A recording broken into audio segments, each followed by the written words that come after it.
Hello friends, good morning.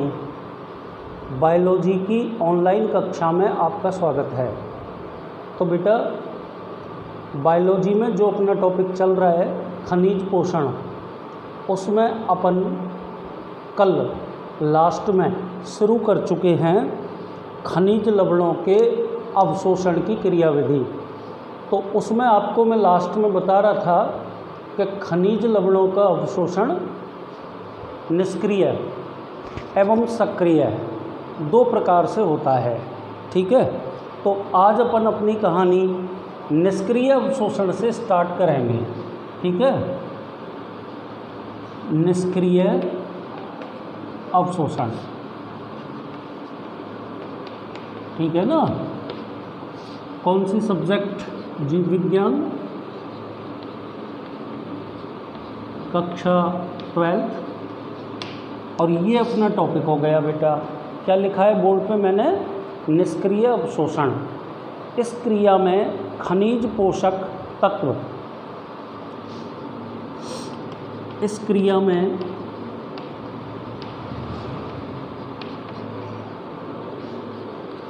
खनिज पोषक तत्व। तो बेटा अपना निष्क्रिय अवशोषण चल रहा है और उसमें मैं लिख रहा हूँ कि इस क्रिया में खनिज पोषक तत्व रासायनिक विभव प्रवणता के आधार पर, रासायनिक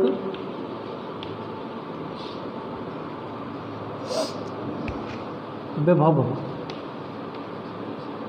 प्रवणता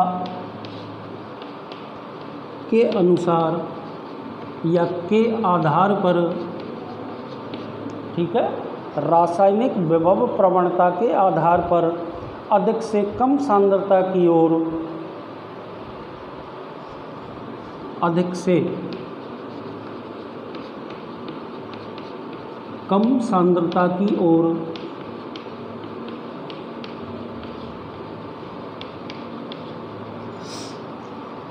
बिना ऊर्जा का उपयोग किए,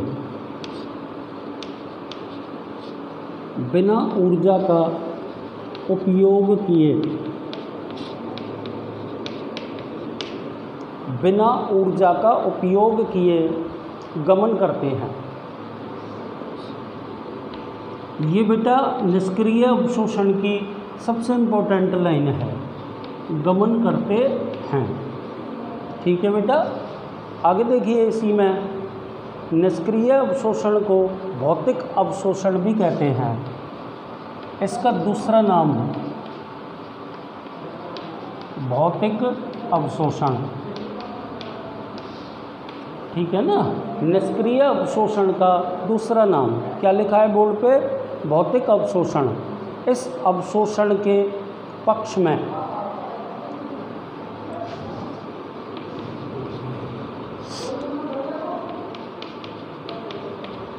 इस अवशोषण के पक्ष में निम्न सिद्धांत प्रस्तुत किए गए।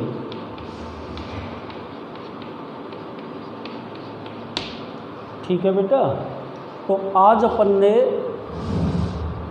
खनिजों के अवशोषण की निष्क्रिय क्रियाविधि स्टार्ट की है। तो देखो क्या पढ़ेंगे इसमें, आप ध्यान से सुनिए। इस क्रिया में खनिज पोषक तत्व रासायनिक विभव प्रवणता के आधार पर अधिक से कम सांद्रता की ओर बिना ऊर्जा का उपयोग किए गमन करते हैं। ठीक है, इस अवशोषण को भौतिक अवशोषण भी कहते हैं। इस अवशोषण के पक्ष में निम्न सिद्धांत प्रस्तुत किए गए। तो अब बेटा अपन को उन सिद्धांतों के बारे में पढ़ना है। ठीक है ना। तो देखो ये मैं मिटा रहा हूँ और एक एक करके अपन 3 सिद्धांत दिए गए हैं, तीनों सिद्धांतों के बारे में पढ़ेंगे। ठीक है, तो सबसे पहला सिद्धांत अपन पढ़ रहे हैं संहति प्रभाव सिद्धांत।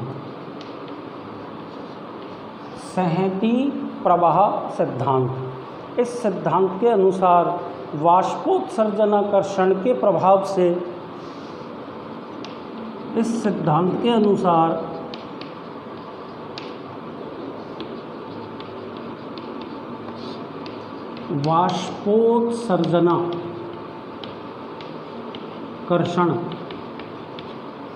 वाष्पोत्सर्जनाकर्षण के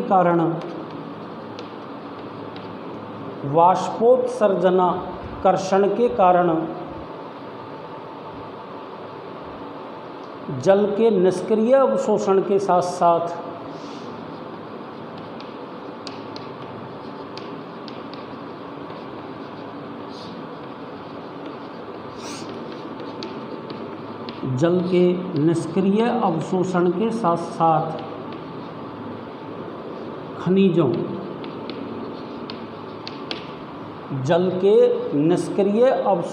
साथ साथ खनिजों या खनिज तत्वों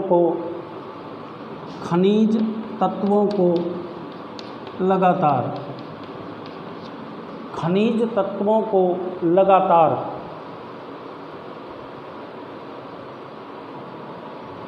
मूलों द्वारा अवशोषित कर लिया जाता है।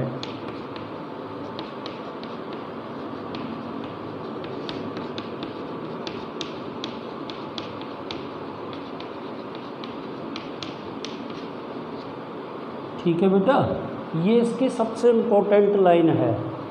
तो देखो बेटा, हालांकि इसमें मुझे एक दो लाइन और लिखनी है, पर सहती प्रवाह सिद्धांत की सबसे प्रमुख बात वाष्पोत्सर्जनाकर्षण है। आपको ये मैं रसारोहण वाली क्रिया में पढ़ा चुका हूँ कि वाष्पोत्सर्जन के कारण पूरे पादप के जाइलम तंत्र में एक टेंशन उत्पन्न हो जाती है, एक खिंचाव। और बेटा, इसी खिंचाव के कारण मूल रोमों के द्वारा जल का अवशोषण किया जाता है। तो बेटा, ये जो अपन सिद्धांत पढ़ रहे हैं, सहती प्रवाह सिद्धांत, इस सिद्धांत में अपन यही पढ़ रहे हैं कि वाष्पोत्सर्जनाकर्षण के कारण जो जल का अवशोषण होता है, जल के अवशोषण के साथ साथ खनिज तत्वों का अवशोषण भी मूलों के द्वारा कर लिया जाता है। और यही चीज़ आपके सामने अभी तक मैंने बोर्ड पे लिखी है। वाष्पोत्सर्जन की दर अधिक होने पर खनिज तत्वों के अवशोषण की दर भी अधिक हो जाएगी। वाष्पोत्सर्जन की दर अधिक होने पर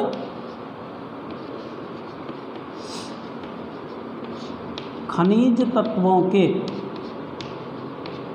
अवशोषण की दर भी बढ़ जाएगी, क्योंकि जितना तेज गति से वाष्पोत्सर्जन होगा बेटा, उतनी ही तेज गति से जल का अवशोषण होगा।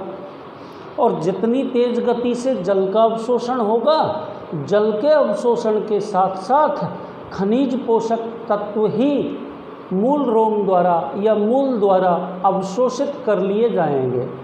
ठीक है, तो ये आपका निष्क्रिय अवशोषण का पहला सिद्धांत खत्म हो गया। एक बार ध्यान से दोबारा सुन लो, क्या लिखा है सिद्धांत में। देखिए क्या नाम है सिद्धांत का, सहती प्रवाह सिद्धांत। इस सिद्धांत के अनुसार वाष्पोत्सर्जन के सर्जनाकर्षण के कारण जल के निष्क्रिय अवशोषण के साथ साथ खनिज तत्वों को लगातार मूलों द्वारा अवशोषित कर लिया जाता है। तो बेटा, ये इस सिद्धांत की इम्पोर्टेंट लाइन है और केवल एक छोटे से सिद्धांत पर आधारित है कि वाष्पोत्सर्जनाकर्षण के कारण होने वाले जल अवशोषण के साथ साथ खनिज तत्वों का अवशोषण हो जाता है। सुन लिया, यदि वाष्पोत्सर्जन की दर में वृद्धि होती है तो खनिज लवणों के अवशोषण की दर भी बढ़ जाएगी। ठीक है, तो इस तरह अपना निष्क्रिय खनिज अवशोषण का प्रथम सिद्धांत कौन सा, सहती प्रवाह सिद्धांत खत्म हो गया। अब अपन दूसरा सिद्धांत पढ़ते हैं, नंबर 2। कौन सा है दूसरा? आयन विनिमय सिद्धांत। नाम से ही पता चल रहा है आयनों का विनिमय होगा बेटा, आयन विनिमय सिद्धांत। ठीक है, और इसमें अपन को क्या पढ़ना है? इस सिद्धांत के अनुसार मूल की सतह और बाह्य घोल के बीच, इस सिद्धांत के अनुसार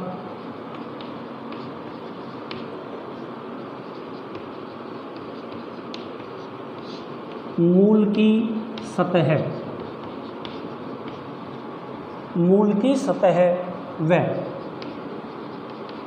बाह्य घोल के बीच, मूल की सतह एवं बाह्य घोल के बीच निश्चित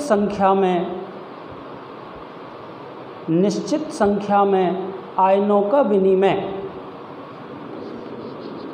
निश्चित संख्या में धनायनों या ऋणायनों, धनायनों या ऋणायनों का विनिमय अपनी ही तरह के तुल्य आवेशित आयनों, अपनी ही तरह के तुल्य आवेशित आयनों के द्वारा, अपनी ही तरह के तुल्य आवेशित आयनों के द्वारा होता है। ठीक है, जैसे बेटा एक एग्जाम्पल बता रहे हैं, जैसे ध्यान से सुनना, K+ आयन का विनिमय H+ आयन से और Cl- आयन का विनिमय Br। कोई भी एग्जाम्पल ले सकते हैं। जैसे देखो, ये मैंने एक बीच में दोनों को अलग करने वाली दीवार खींच दी। इधर तो मैंने लिख दिया बेटा मूल की सतह, और इधर मैंने लिख दिया बेटा बाह्य घोल। ठीक है, अब देखो, मान लो यहाँ K+ लिखा है, यहाँ H+ है, यहाँ पे Cl- है और यहाँ पे Br- है। तो अब सुनना आप कि मान लीजिए बाह्य घोल में उपस्थित हाइड्रोजन प्लस आयन को भीतर लेना है, तो ये भीतर तब आ पाएगा बेटा जब इसको या बाह्य घोल के पूर्ति हेतु यहाँ से K+ आयन बाह्य घोल में चला जाएगा। मतलब मूल के भीतर, मूल के कोशिका के भीतर उपस्थित रस से समान आवेशित आयन बाहर चले जाएंगे तो आयनों का विनिमय होगा। ऐसे कि ऐसे ही बेटा क्लोरीन और ब्रोमीन के बीच में बता सकते हैं, है ना, कि भाई मान लो आपको Br- आयन मूल के भीतर प्रवेश करवाना है बाह्य घोल से, तो बेटा Br- आयन को बाह्य घोल से मूल के भीतर प्रवेश करवाने के लिए आपको एक ऋणायन निकालना पड़ेगा। कहाँ से कहाँ की ओर निकालना पड़ेगा? ये आपको निकालना पड़ेगा मूल की सतह से बाह्य घोल में। तो कुल मिलाकर के ये बात है, देखो आयन विनिमय सिद्धांत। ठीक है, तो इसमें अपन क्या पढ़ेंगे?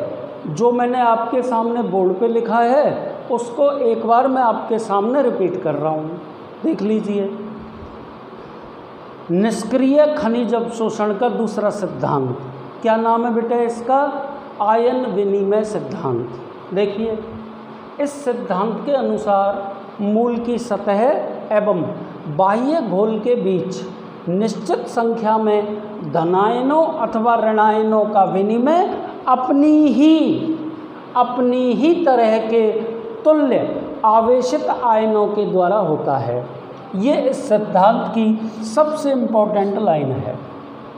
और वो आप इस उदाहरण के द्वारा देख सकते हैं। ठीक है, कि यदि आपको मूल के भीतर H+ आयन प्रवेश करवाना है तो आपको मूल के रस में उपस्थित पोटेशियम आयन को बाहर निकालना पड़ेगा। ये समझाने के लिए बताया गया है बेटा उदाहरण, ऐसा नहीं है कि H+ आयन को प्रवेश करवाने के लिए स्ट्रिक्टली K+ आयन को ही बाहर निकालना पड़ेगा। एक्चुअल में जो भी आयन निकाला जाएगा वो धनायन होना चाहिए, क्योंकि आपको ना धनायन का प्रवेश करवाना है। ठीक है, यदि आपको किसी ऋणायन का प्रवेश बाह्य घोल से मूल की कोशिकाओं में करवाना है, बैठ गई आपके समझ में, तो उस केस में आपको ऋणायन ही मूल के रस से बाहर निकालना पड़ेगा। तो ये बेटा निष्क्रिय खनिज अंश हो गया।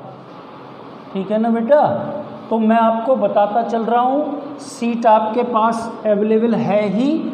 सीट में जो वीडियो में मैं आपको बता रहा हूँ कि ये इस सिद्धांत की सबसे प्रमुख लाइन है, उस चीज़ के हिसाब से आप उसे पढ़ के याद करते जाना। ठीक है, आगे चलिए बेटा। और अब जो सिद्धांत अपन पढ़ रहे हैं वो कई बार पेपरों में पूछा जाता है। तीसरा सबसे अंतिम और सबसे इम्पोर्टेंट सिद्धांत, और उस सिद्धांत को अपन बोलते हैं डोनन साम्यावस्था। हेडिंग नंबर 3, थोड़ा सा ये बड़ा भी है बेटा, डोनन साम्यावस्था। सीट में भी आपको लिखा मिलेगा कि ये इम्पोर्टेंट है, इसलिए है क्योंकि ये कई बार अलग से भी पूछ लेते हैं। यह सिद्धांत 1927 में डोनन ने प्रस्तुत किया था। किसने बेटा? डोनन ने। सबसे पहली लाइन तो आपको ये बतानी है। ठीक है, आगे चलिए। इस सिद्धांत के अनुसार पादप कोशिका में, ध्यान से सुने, इस सिद्धांत के अनुसार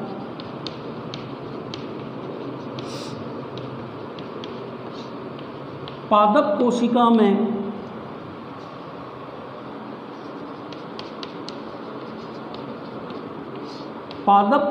में कुछ आयन ऐसे होते हैं जो कोशिका झिल्ली से बाहर नहीं आ सकते। कुछ आयन ऐसे होते हैं जो कोशिका झिल्ली से बाहर नहीं आ पाते। ठीक है, ऐसे आयनों को क्या बोलते हैं बेटा? स्थिर आयन कहते हैं। क्या लिखा मैंने बोर्ड पे, आप ध्यानपूर्वक सुन लीजिए कि इस सिद्धांत के अनुसार पादप कोशिकाओं में कुछ ऐसे आयन पाए जाते हैं जो कोशिका झिल्ली से बाहर नहीं आ पाते हैं। ऐसे आयनों को क्या नाम लिया मैंने? स्थिर आयन कहते हैं। आपके सामने बोर्ड पे लिख दिया। जबकि धनायन व ऋणायन दोनों कोशिका झिल्ली के भीतर प्रवेश कर सकते हैं। जबकि धनायन व ऋणायन दोनों कोशिका झिल्ली के भीतर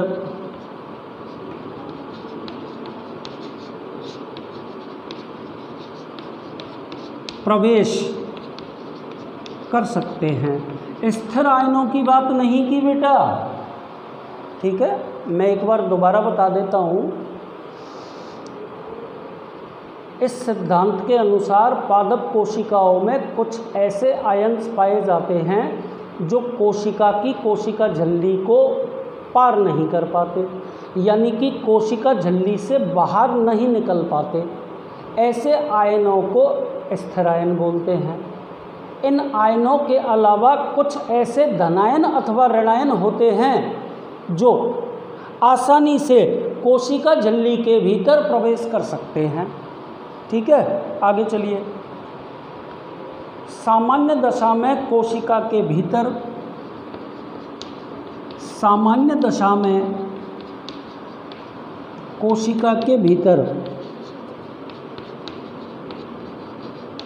कोशिका के भीतर एवं बाहर, सामान्य दशा में कोशिका के भीतर एवं बाहर आयनों की मात्रा बराबर रहती है।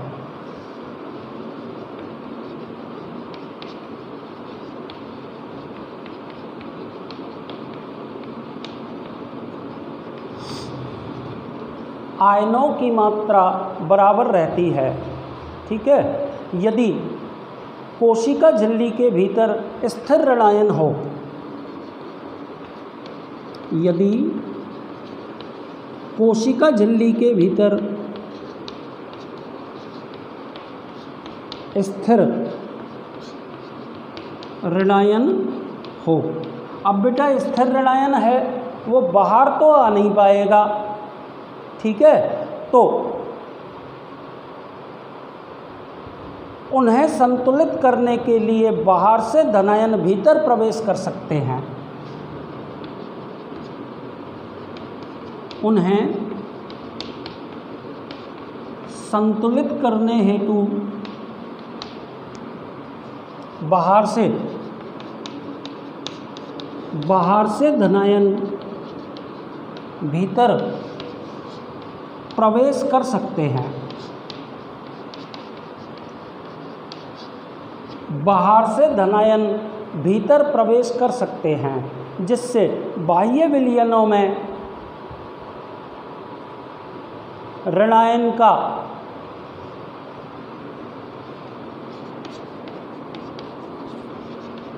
बाह्य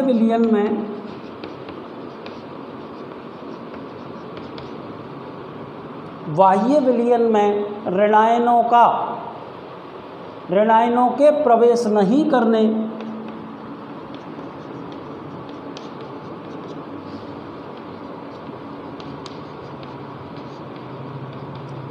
करने के कारण उनकी संख्या अधिक हो जाती है।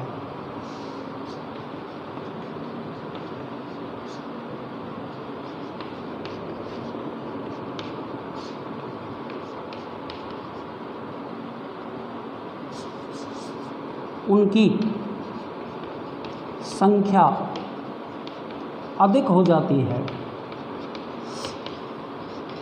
और यही अवस्था बेटा डोनन साम्यावस्था के नाम से जानी जाती है। ठीक है, तो एक बार ये पूरी कहानी मैं दोबारा बता देता हूँ, ध्यान से सुनना। इस सिद्धांत का महत्व कोशिका में सांद्रता प्रवणता के विरुद्ध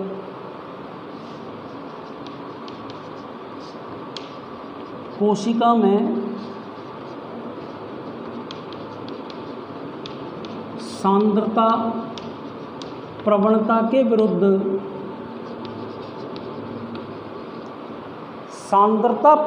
के विरुद्ध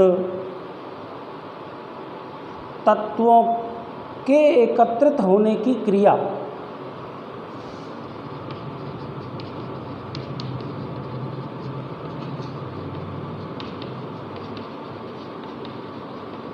में होता है। तो बेटा ये आपके सामने खनिज अवशोषण की निष्क्रिय क्रियाविधि के तीनों सिद्धांत मैंने लिख के आपको बता दिए हैं। ठीक है, कल की क्लास से अपन सक्रिय अवशोषण के बारे में पढ़ेंगे। एक बार ये डोनन साम्यावस्था वाला पॉइंट्स मैं वापस से रिपीट कर देता हूँ, आप सभी बच्चे ध्यानपूर्वक सुन लें और जिस तरह से इसको बताया जा रहा है या जिस तरह से ये सीट में लिखा हुआ है, आपको भी ना ऐसे की ऐसे ही इसको याद करना है, क्योंकि कई बार ये ना 2 नंबर के प्रश्न के रूप में पूछा जाता है कि पादपों में खनिज अवशोषण के निष्क्रिय अवशोषण के डोनन साम्यावस्था वाले प्रक्रम को समझाइए। तो आपको ना इसमें कैसे बताना पड़ेगा, ध्यानपूर्वक सुन लीजिए। देखो बेटा, अपन ने बोर्ड पे हेडिंग क्या लिख रखा है, डोनन साम्यावस्था। ध्यानपूर्वक सुने। सबसे पहली लाइन तो इसके इतिहास की बेटा, कि निष्क्रिय खनिज अवशोषण की क्रियाविधि का यह सिद्धांत 1927 में डोनन नामक वैज्ञानिक ने प्रस्तुत किया था। ठीक है, आगे चलिए। इस सिद्धांत के अनुसार पादप कोशिकाओं में कुछ ऐसे आयन्स पाए जाते हैं जो कोशिका झिल्ली के बाहर नहीं आ पाते। ऐसे आयनों को स्थिर आयन कहते हैं। ठीक है, क्या बोलते हैं इनको, स्थिर आयन। जबकि स्थिर आयनों के अलावा अन्य जो धनायन एवं ऋणायन होते हैं वो आसानी से कोशिका झिल्ली के इधर उधर गमन कर सकते हैं। तो बेटा एक चीज़ तो आपको मुख्य रूप से ये बतानी है। क्या बतानी है बेटा, दो चीज़ें। देखो, एक तो स्थिर आयनों के बारे में कहना है। तो जो स्थिर आयन होते हैं ना, वो तो गति नहीं कर पाते, यानी कि कोशिका झिल्ली के बाहर नहीं आ पाते हैं। और बेटा स्थिर आयनों के अलावा जो धनायन और ऋणायन होते हैं वो बड़ी आसानी से कोशिका झिल्ली के आर पार गमन कर सकते हैं। तो इसी क्रम में फिर आपको ये बात आगे कहनी है कि सामान्य दशा में कोशिका के भीतर एवं बाहर सामान्य दशा में आयनों की मात्रा बराबर रहती है। और बेटा एक्चुअल में कहा जाए तो यही डोनन साम्यावस्था होती है। ठीक है, पर अब बात को ध्यान से समझें। देखो, यदि कोशिका झिल्ली के भीतर स्थिर ऋणायन उपस्थित हैं, क्या कह रहा हूँ मैं, कि यदि कोशिका झिल्ली के भीतर स्थिर ऋणायन हैं तो बेटा वो स्थिर ऋणायन है, वो बाहर तो आ ही नहीं पाएगा। तो उन्हें संतुलित करने के लिए धनायन बाहर से भीतर प्रवेश कर सकते हैं। समझ में आ गया? जिससे बाह्य विलयन में ऋणायन तो आएंगे नहीं, तो बाह्य विलयन में ऋणायनों का प्रवेश नहीं होने के कारण उनकी मात्रा बढ़ जाती है। और बेटा यही अवस्था डोनन साम्यावस्था कहलाती है। ठीक है, डोनन साम्यावस्था। अब इसका महत्व भी अपन बता देते हैं। बोर्ड पे लिखा हुआ है, कोशिका में सांद्रता प्रवणता के विरुद्ध तत्वों के एकत्रित होने की क्रिया में डोनन साम्यावस्था का उपयोग किया जाता है। तो बेटा आज के लिए इतना ही काफ़ी। कल की क्लास में अपन सक्रिय अवशोषण से संबंधित विभिन्न सिद्धांतों के बारे में पढ़ेंगे। धन्यवाद।